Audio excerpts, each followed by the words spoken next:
মেলার কথা খুব ভালো শুনেছি, মানে কুম্ভ মেলা হয় অনেক বড় করে হয়, কিন্তু এইবারে মহাকুম্ভ হচ্ছে। তো মহাকুম্ভ জিনিসটা কি, মানে মহাকুম্ভ কিছু কি আলাদা কুম্ভ মেলা থেকে, যদি বলতে পারো।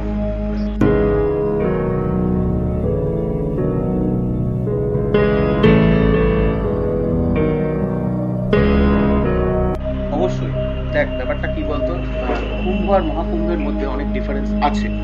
কিরকম ডিফারেন্স আছে, যদি তুই কুম্ভ মেলা দেখিস তাহলে এটা 3 বছরে একবার হয়। এর 3টে ভাগ আছে, মানে 3 ধরনের হয়। একটা হচ্ছে অর্ধকুম্ভ, একটা হচ্ছে পূর্ণকুম্ভ, আর একটা মহাকুম্ভ। অর্ধকুম্ভ যেটা আছে সেটা হচ্ছে 6 বছরে একবার আসে। পূর্ণকুম্ভ যে আছে সে 12 বছরে একবার আসে।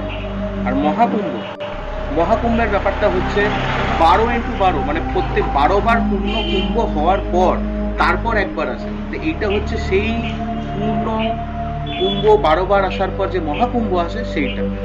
আমাদের এই হিন্দু মাইথোলজি বললে ভুল হবে, আমাদের প্রাচীন ধর্মগ্রন্থ অনুসারে, ঠিক আছে, ব্যাপারটা হচ্ছে যখন সমুদ্র মন্থন হয়েছিল তখন যখন অসুররা ফার্স্টে দেবতাদের কাছ থেকে অমৃতটা ফার্স্টে কেড়ে নিয়ে যখন ভাবছিল, তখন 4টে জায়গায় ভারতের বর্ষে ড্রপ পড়ে।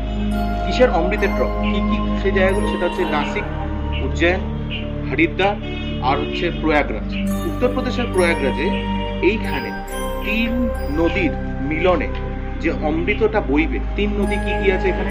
গঙ্গা, যমুনা, সরস্বতী একসাথে। প্রয়াগ সেই স্থানকে বলা হয় যেখানে 3টে নদীর সঙ্গম হয়, ঠিক আছে?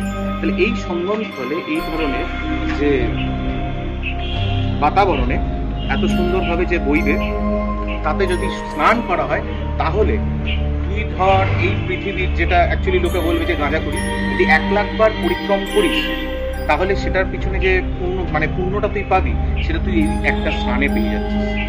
বুঝতে পেরেছিস?